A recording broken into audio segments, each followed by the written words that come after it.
Students, today we'll start with the D and F block elements, the new unit, and in this chapter we'll discuss about the D and F block elements. तो अब देखो first of all ये आपके पास एक periodic table का frame है, ठीक है। तो अब देखो एक क्या होता है D and F block elements, पता है आपको, कर चुके हो। ये जो एलिमेंट्स हैं ये कौन से हो गए आपके S block elements, alkali alkaline, ये +1 में थे, आप कर चुके हो। और यहाँ पर जो ये एलिमेंट हैं ये क्या हैं आपके पी ब्लॉक एलिमेंट्स, ठीक, पी ब्लॉक। अब एस और पी ब्लॉक एलिमेंट आपके +2 और +1 में हो चुके हैं, पी ब्लॉक +2 में ख़त्म हो चुका है। अब इसके बाद हम डी में आए हैं। डी और एफ दोनों की स्टडी एक साथ होगी, तो ये एलिमेंट यहाँ से लेकर के यहाँ तक ये डी ब्लॉक एलिमेंट्स हैं, और ये नीचे ये हैं आपके एफ ब्लॉक एलिमेंट्स। और जो डी ब्लॉक एलिमेंट्स हैं हम इन्हें ट्रांजिशन एलिमेंट्स भी बोलते हैं, ट्रांजिशन एलिमेंट्स।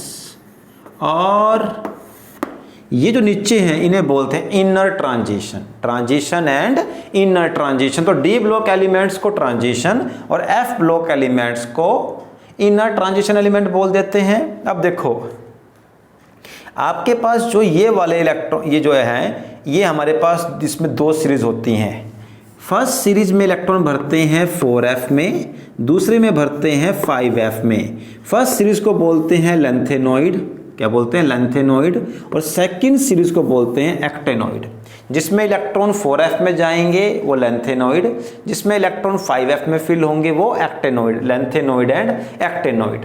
अब अगर आप जरा ध्यान देना, अगर आपके पास कहीं पर मीन्स ऑन द नेट और बुक आप कहीं भी देखो, जरा ध्यान देना कि यहाँ पर देखो ये फर्स्ट ग्रुप और ये सेकंड ग्रुप, ये कौन सा ग्रुप होता है, third group.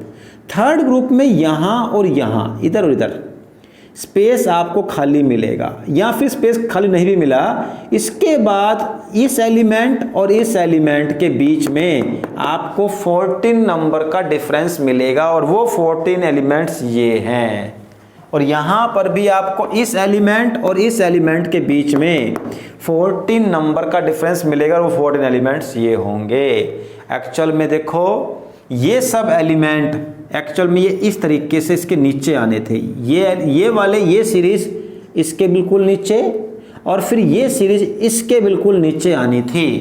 But in elements की प्रॉपर्टीज बिल्कुल अलग होती हैं, दैट्स वाई इनको हमने यहाँ एक सेपरेट प्लेस दिया हुआ है। क्वेश्चन आ सकता है कि why the F block elements are placed beneath the transition element, because they have different properties than the D block element, that why they are placed separately from the D orbital. Actual में ये D orbital के third group के ही member हैं। इस third group के, D का तो ये फर्स्ट ग्रुप होगा, बट पीरियोडिक टेबल का थर्ड ग्रुप है ये उसके मेंबर हैं। तो ये अगर बात आप पूछ ले कभी कि बताओ जो ट्रांजिशन, इनर ट्रांजिशन एलिमेंट है वो किस ग्रुप को रिलेट करते हैं, then they relate to the third group, but because of their different properties than the D block element they are placed separately.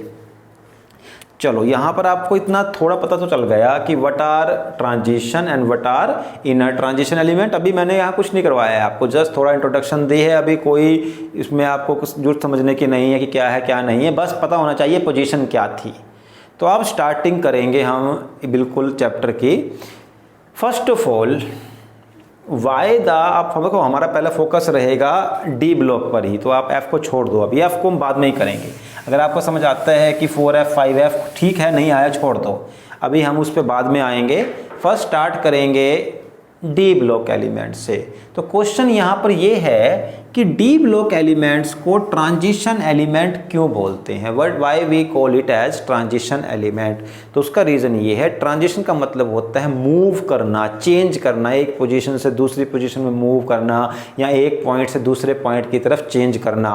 And because the properties of the D block elements, because the properties of d block element vary from s orbital to p orbital, और their properties are in between, इनकी property जो है S और P block element के बीच वाली हैं। वो कैसे, in between the S and P block element properties. Why, देखो ये बहुत रिएक्टिव मेटल्स हैं, यहाँ पर मेटल भी है और नॉन मेटल भी है, और जो मेटल भी है वो रिएक्टिव नहीं है, बट दीज आर इंटरमीडिएट, इनकी रिएक्टिविटी उतनी हाई नहीं है जितनी एस की है, बट जितनी पी ब्लॉक की है उससे ज़्यादा हाई है। तो इनकी because the properties of the d block element are in between the properties of s and p block element, that's why these are known as transition elements। Simple सी बात, ठीक।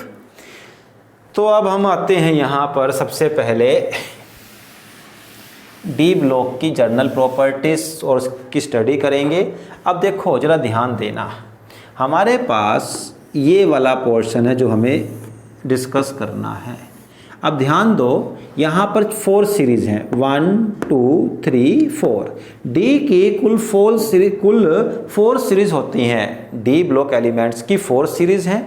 ये जो फर्स्ट सीरीज है ये स्टार्ट होगी 3D से, 3D।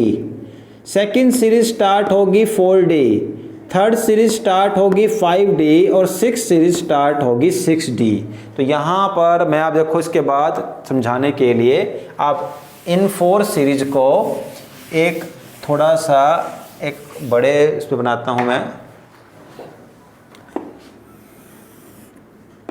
ये आपके पास मैं अब 4 सीरीज बना रहा हूँ ताकि समझने में आसानी रहे। अब आपको एस यहाँ पी ब्लॉक पर नहीं कंसर्न रखना है ध्यान।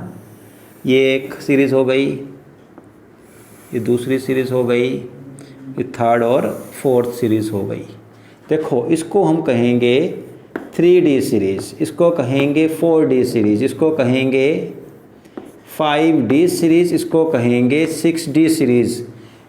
लेकिन ये ऐसा भी हो सकता है वो कह दे फर्स्ट ट्रांजिशन सीरीज़। तो फर्स्ट ट्रांजिशन सीरीज़ ये है, फर्स्ट ट्रांजिशन सीरीज़ 3D से स्टार्ट होगी, ये सेकंड ट्रांजिशन सीरीज़, ये थर्ड ट्रांजिशन सीरीज़ और ये फोर्थ ट्रांजिशन सीरीज़। ध्यान रखना, डी बोलेगा तो 3D वो फर्स्ट हो गई, और first transition series 3D series, second third fourth transition series हैं। तो फर्स्ट ट्रांजिशन सीरीज स्टार्ट होती है 3D से, ठीक। और इसमें मैं बताता हूँ आपको सारे एलिमेंट्स याद नहीं करने हैं, कुल मिलाकर के आपको 13 एलिमेंट्स, 13 भी क्या 12 एलिमेंट्स ही करने हैं याद, और वो होने भी चाहिए, उनके बिना बात नहीं बन पाएगी, अदरवाइज़ आप ये चैप्टर नहीं कर पाओगे। और वो 12 एलिमेंट्स कौन से हैं वो ज़रा ध्यान दे लो, ठीक है। फर्स्ट ऑफ ऑल पता है हमें कितने होते हैं ये 10, तो उसको 10 बनाओ, 1 2 3 4 5 6 7 8 9 एंड 10, ठीक। और ये सीरीज़ क्या है 3D series, most important, maximum questions आपके इसी सीरीज़ से आएंगे। You will get the maximum question from this series. अब देखो ये सीरीज़ स्टार्ट कहाँ से होगी, scandium SC, TI titanium, V विनेडियम, CR chromium, MN manganese, Fe iron, CO cobalt, Ni निकल, Cu कॉपर, Zn जिंक। ये सीरीज़ आपको याद रखनी ही पड़ेगी, इसका कोई अल्टरनेटिव नहीं है। और अगर ये नहीं आती तो आप डी ब्लॉक एलिमेंट नहीं कर सकते, क्योंकि सभी क्वेश्चंस को आप क्रैम नहीं कर सकते। तो दोबारा देख लो, scandium, titanium, vanadium, chromium, manganese, iron, cobalt, nickel, copper and zinc, ये आपको आनी चाहिए, जैसे मर्जी करो आप ये, ठीक। और जिंक के नीचे कैडमियम एंड मरकरी, ये आना चाहिए आपको, बस zinc, cadmium, mercury, zinc, cadmium and mercury, ये इतने आपको एलिमेंट आते हैं तो समझो कि आपको काम खत्म हो गया। आगे आपको कुछ भी याद नहीं करना है, बस याद करने वाला काम यही है इस पूरे चैप्टर में, बाकी समझना है। Only this thing, no reaction is there in this chapter, in this year. आपको केवल सब कुछ समझना ही समझना है, ओनली बस ये चीज़ जो है वो आपको ये मेमोराइज करनी पड़ेगी। अब देखते हैं इनकी सबकी इलेक्ट्रॉनिक कन्फिगरेशन। देखो आप बनाओगे तो बनेगा 3D1 4s2, 3D2 4s2, ऐसे ही चलता रहेगा। देखो मैं बना रहा हूँ, अलग से बनाऊंगा यहाँ पर। स्कैंडियम क्या जाएगा 3D1 4s2, स्कैंडियम के बाद टाइटेनियम आ गया 3D2 4s2 मीन्स यहाँ D में 1, यहाँ D में 2, यहाँ D में 3, यहाँ D में 4। गलत हो गया, D में कभी 4 नहीं आएंगे। आपने पढ़ा है +1 में exceptional electronic configuration chromium half field वाली, दैट्स वाई यहाँ D में 5 होते हैं। और मैग्नीज में भी D में 5 रहेंगे। इसके बाद Fe में 6, देन 7, देन 8, देन D9। गलत हो गया। कॉपर में भी D में 10 पूरे होते हैं, वही सेम रीजन जाएगा एक्सेप्शनल। एंड जिंक में भी D में 10। ये आपको आना चाहिए, बहुत ज़रूरी है, पता होना चाहिए आपको कि 1 2 3 5 5 6 7 8 9 10। ठीक, 9 नहीं आएगा, 10।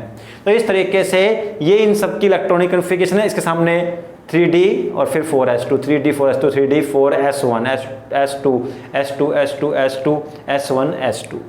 ठीक, सेम। और यहाँ पर देखो क्या होगा लास्ट में 3D10 4s2, यहाँ पर 4D10 5s2, यहाँ पर 5D10 6s2। ये रहेगी इलेक्ट्रॉनिक कन्फिगरेशन। ठीक, ये इन सब की इलेक्ट्रॉनिक कन्फिगरेशन है। अब सबसे पहले हम यही सीख लेते हैं कि डी ब्लॉक की जर्नल इलेक्ट्रॉनिक कन्फिगरेशन क्या होती है।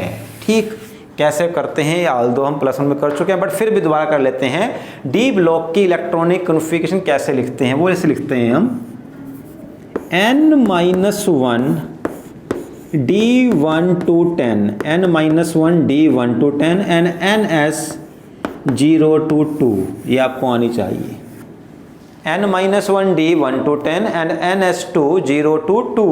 कैसे, देखो जरा समझना, मैं बताता हूँ आपको, थोड़ा सा आपको याद आएगा +1 का करने के बाद कि हमने क्या किया था। अगर हम बनाते हैं किसी एटम की स्ट्रक्चर, ठीक है, ये एटम की स्ट्रक्चर है, तो क्या था, जैसे मान लो यहाँ पर 1s, तो फिर 2s 2p, तो फिर क्या आया था यहाँ पर 3s 3p 3d, फिर आगे क्या आएगा 4s 4p 4d 4f। ये था ना एक रेशियो आपका, मतलब एक जो सीक्वेंस था। अब देखो आपने इलेक्ट्रॉन 3s में भर दिए, 3p में भरे, फिर 3p के बाद आप किस में भरते थे 4s में। 4s के इलेक्ट्रॉन भरने के बाद आप 3d में जाते हो।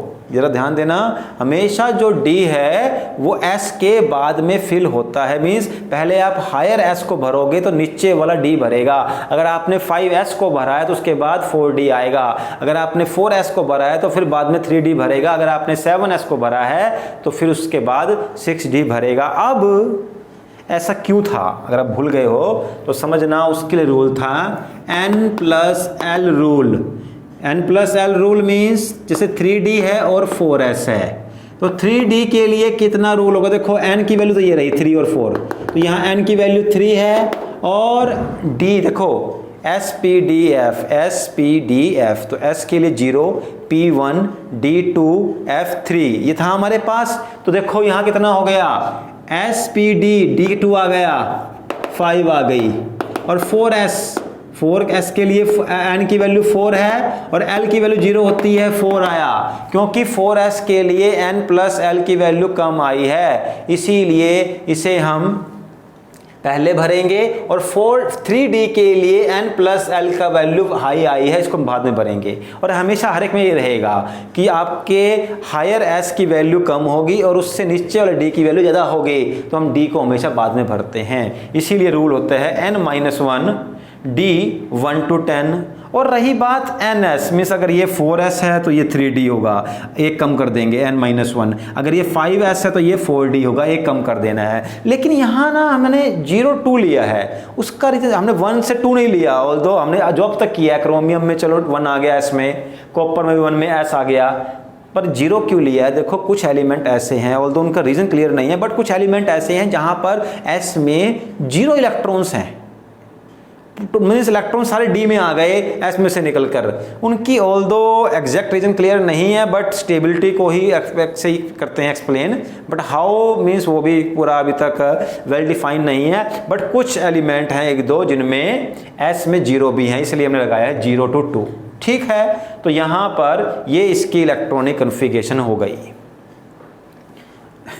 अब इसके बाद देखो भाई हमें आना है डेफिनेशन पे। अब जाकर के हमारा चैप्टर प्रॉपरली स्टार्ट होता है कि व्हाट आर ट्रांजिशन एलिमेंट्स और what R D block elements. तो जैसे अब तक पढ़ते आए हैं, what R S block element in which the last electron enter in the S orbital, what R P block element in which the last electron enters in the P block element. But ऐसा नहीं है, अब उल्टा हो जाएगा, ये definition यहाँ पर सूट नहीं करेगी, गलत हो जाएगी। What is the definition of s block d block elements या ट्रांजिशन एलिमेंट, वो ये रहेगी कि the elements in which the D orbital is partially filled, completely नहीं, partially filled, they are known as transition element और d block element. D block या transition element वही होंगे जिनका डी ऑर्बिटल पार्शली फील्ड हो, कंप्लीटली फील्ड ना हो, only partially filled हो। तो कैसे, जरा देखो, मैं अभी लेता हूं यहां पर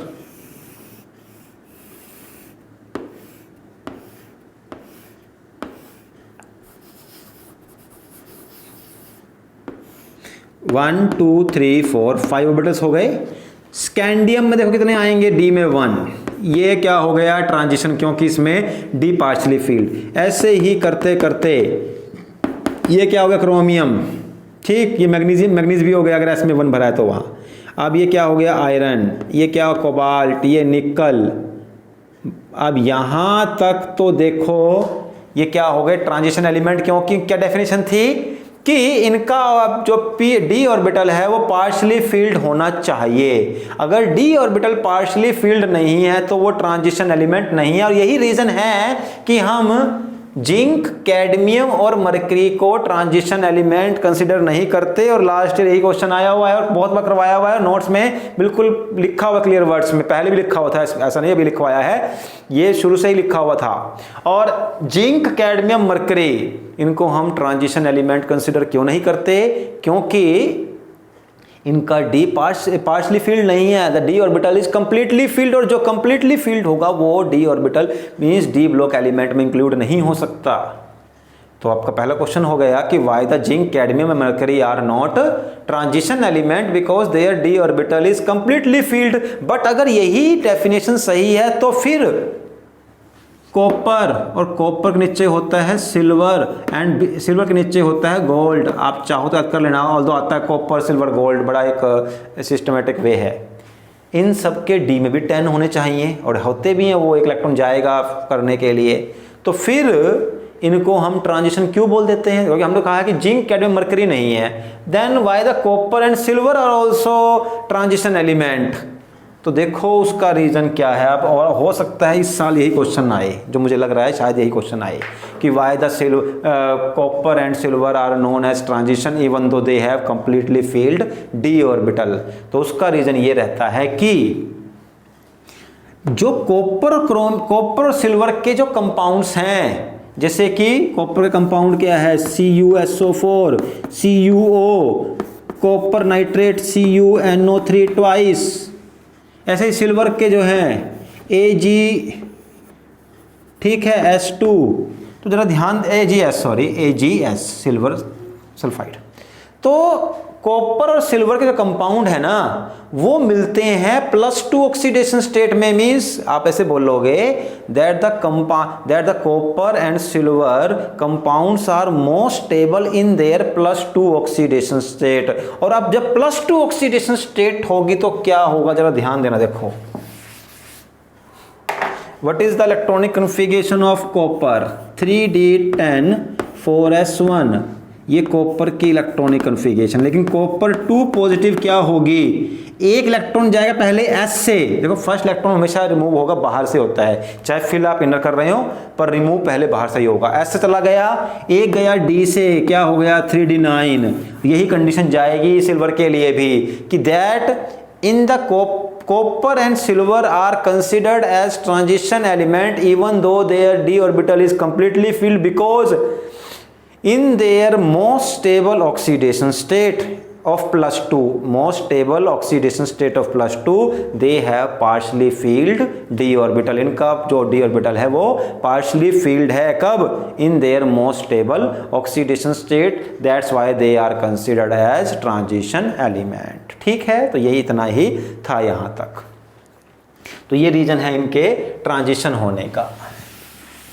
अब इसके बाद देखो जो हमें डिस्कस करना है वो यहाँ पर डिस्कस करना है कि now will start with the size of the or atomic radii of the D orbitals. बहुत इंपॉर्टेंट है। देखो first of all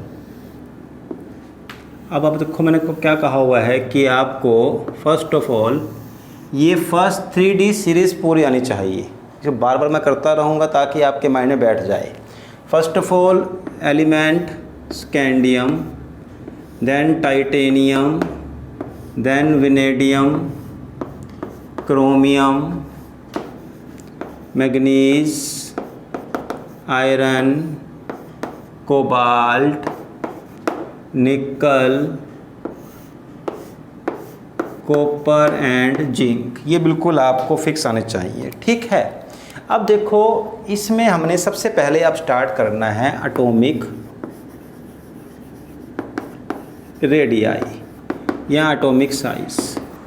and now देखो सबसे पहले इसमें क्या आएगा, जो आपका एटॉमिक साइज है वो सबसे पहले लेफ़्ट से राइट चलते हुए अप टू द मिडल ये डिक्रीज होगा। Up to the middle it will decrease. Why decrease? जो हमें देखो सिंपल कर चुके हैं पहले ही कि जैसे जैसे आप यहाँ से तो चलोगे तो न्यूक्लियर चार्ज बढ़ेगा, जो पहले भी कर चुके हैं पी ऑर्बिटल्स में कि while moving from left to right क्या होता है, लगातार न्यूक्लियर चार्ज बढ़ता है। And due to this increase in nuclear charge वो न्यूक्लियस इलेक्ट्रॉन्स को अपनी तरफ अट्रैक्ट करेगा और साइज क्या है वो डिक्रीज होता जाएगा। तो सिंपली अगर क्वेश्चन आता है why up to the middle the size decreases due to the increase in nuclear charge.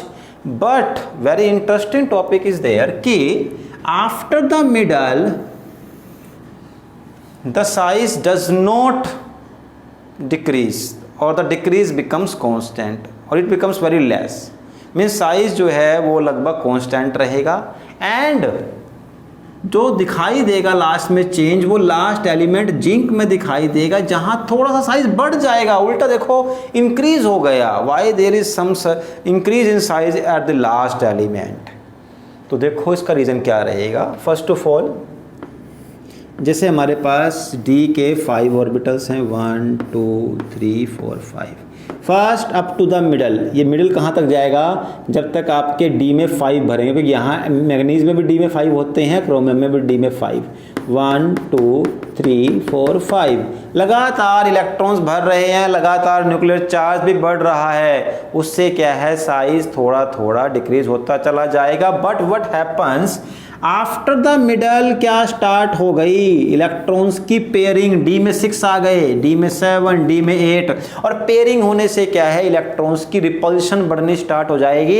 And due to this increase in repulsion क्या होगा, साइज कांस्टेंट रह जाएगा। वो क्यों, देखो क्या हुआ, जब इलेक्ट्रॉन की पेयरिंग हुई तो इलेक्ट्रॉन तो बढ़ा एक, तो एक इलेक्ट्रॉन बढ़ने से क्या है न्यूक्लियर चार्ज बढ़ा। बट जितना चार्ज बढ़ा उतनी ही क्या बढ़ गई, उनके बीच में रिपल्शन, मीन्स रिपल्शन ने न्यूक्लियर चार्ज के इफेक्ट को कैंसिल कर दिया। तो आपको इतनी लंबी कहानी नहीं लिखनी है, आपको सिंपली बता देना है कि after the middle the size does not decrease due to the pairing of electron and increase in repulsion, कि इलेक्ट्रॉन की पेयरिंग स्टार्ट हो जाएगी और रिपल्शन स्टार्ट हो जाएगी, that's why size will not decrease. और लास्ट एलिमेंट जो कि जिंक है, जहां सभी इलेक्ट्रॉन टोटली पेयर्ड हो जाएंगे, उसका साइज स्लाइटली इंक्रीज हो रहा है। क्यों, क्योंकि वहां पर क्या हुआ है इलेक्ट्रॉन जो है वो कंप्लीटली पेयर्ड हो गए हैं। Due to pairing of electrons क्या हो जाएगा, आपका साइज स्लाइटली इंक्रीज होगा, स्लाइटली इंक्रीज। ठीक, अब इसके बाद देखो जो हमें एक चीज और यहां पर डिस्कस करनी है, that should be the melting point. ठीक, melting point.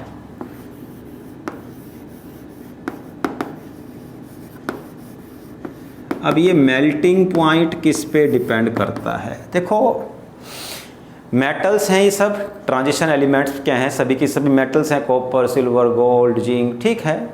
And in the metals the melting point depend on the metallic bond and metallic bond depends on the pairing of electrons. क्या होता है, पेयरिंग ऑफ इलेक्ट्रॉन्स के ऊपर depend करता है melting point. जैसे दोबारा हमें देखो बनाना पड़ेगा ये 1 2 3 4। स्कैंडियम है 1 इलेक्ट्रॉन, टाइटेनियम है 2, ठीक, वेनेडियम है 3, क्रोमियम है तो 5। तो जैसे जैसे आप अप टू द मिडल जाओगे अनपेयर्ड इलेक्ट्रॉन इंक्रीज होते जाएंगे, ये देखो अनपेयर्ड बढ़ते चले जाएंगे, तो मेल्टिंग पॉइंट लगातार इंक्रीज होगा। So up to the middle the melting point will increase and after the middle there is decrease in the melting point। कैसे, देखो अगर आपने बना दिया आयरन तो वहाँ कितने रह गए अनपेयर्ड, 1 2 3 4, फिर आपने एक और बना दिया कोबाल्ट, 3 रह गए अनपेयर्ड, फिर एक और बना दिया निकल, 2 ही रह गए। तो जैसे जैसे आप मिडल के बाद चलते जाओगे लगातार अनपेयर्ड इलेक्ट्रॉन कम होते जाएंगे, मेल्टिंग पॉइंट भी लगातार कम होता रहेगा। तो मतलब first the melting point increases up to the middle, why, due to the increase in unpaired electron। after the middle the melting point starts to decrease because of the pairing of electron। अब देखो समझना, आपके कुछ question से जवाब मिलने वाले हैं यहाँ पर जो कभी आपने पुट किए होंगे 8th 9th 10th क्लास में पर कभी मिले नहीं होंगे। जिंक के नीचे कैडमियम के नीचे mercury.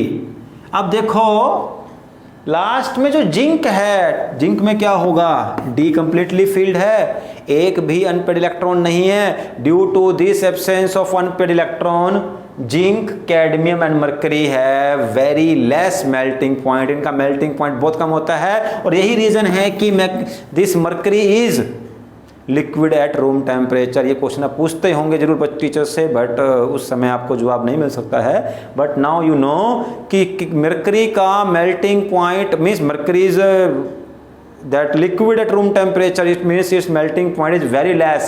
why this melting point is so less? because of the absence of unpaired electrons and because the unpaired electrons are not present, the metallic bond is weak and due to this weak bond what happens, the melting point decreases। ठीक है, अब यहाँ एक point समझने वाला है और कि सबसे ज्यादा अनपेयर्ड इलेक्ट्रॉन है किसमें 3D सीरीज में, क्योंकि क्रोमियम में भी डी में 5 हैं और मैग्नीशियम में भी डी में 5 हैं। बट आपने ये पढ़ा होगा, देखो क्रोमियम का मेल्टिंग पॉइंट बहुत हाई होता है। कैसे, देखो क्रोमियम के नीचे होता है मोलिब्डेनम और मोलिब्डेनम के नीचे tungsten, and we know tungsten का यूज़ करते हैं हम बल्ब के फिलामेंट में। क्यों? क्योंकि उसका जो मेल्टिंग पॉइंट सबसे हाई होता है। इसका मतलब ये जो सीरीज़ है क्रोमियम, उसके नीचे मोलिब्डेनम, उसके नीचे टंगस्टन, इनका मेल्टिंग पॉइंट अपने अपने सीरीज में सबसे हाई होगा। और सबसे हाई किसका? टंगस्टन का पूरे मेटल्स में। बट डी में 5 तो यहाँ पर भी हैं, तो फिर इनका मेल्टिंग पॉइंट हाई क्यों है, इनका इतना कम क्यों है? तो देखो उसका रीज़न ये होता है कि आप देखो what is the electronic configuration of chromium 3d5 4s1। What is the electronic configuration of manganese 3d5 4s2। तो जरा ध्यान दो, यहाँ पर एक्चुअल में 6 अनपेयर्ड हैं, एक अनपेयर्ड s में भी है, बट यहाँ s में 2 हैं, कोई अनपेयर्ड नहीं है। तो मैग्नीज में 5 अनपेयर्ड हैं, बट क्रोमियम में 6 अनपेयर्ड हैं, because more number of unpaired electrons और that melting point of chromium is more than manganese. और सबसे हाई क्यों है? Because it has the maximum number of unpaired electrons. Due to the maximum number of unpaired electrons chromium has the highest melting point. Same answer is for the molybdenum and same answer is for the tungsten also. ठीक है, चलो अब इसके बाद हमें आज का last topic करना है एंड दैट इज हार्डनेस।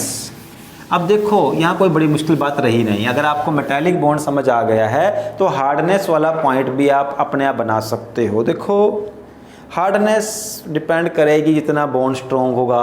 अब बॉन्ड किस पे डिपेंड कर रहा है स्ट्रॉन्ग होना? कितने अनपेयर्ड इलेक्ट्रॉन्स हैं। तो बस जो आपकी ट्रांजिशन एलिमेंट्स हैं इनमें हार्डनेस इंक्रीज होगी up to the middle because of the increase in unpaired electrons, and as we move away from the middle the hardness will decrease, क्योंकि अनपेड इलेक्ट्रॉन कम हो जाएंगे। और अब अगर देखो, आपने देखा होगा लैब के अंदर जिंक के जो ग्रेनुअल्स होते हैं उनको आप अपने फिंगर से भी मोल्ड कर सकते हो, तो उसकी हार्डनेस बहुत कम होती है। Why? Because it has no unpaired electron, or due to the absence of unpaired electron zinc और कैडमियम और mercury are not that much hard. ठीक है, ऑल्दो का क्वेश्चन ये आता है why the D orbitals are hard, तो simple बोल दो due to the presence of paired electron they have strong metallic bond, that's why they are hard. ठीक, तो यहाँ पर आज का D orbital and F orbital chapter को हम फिनिश करेंगे। Tomorrow will start with the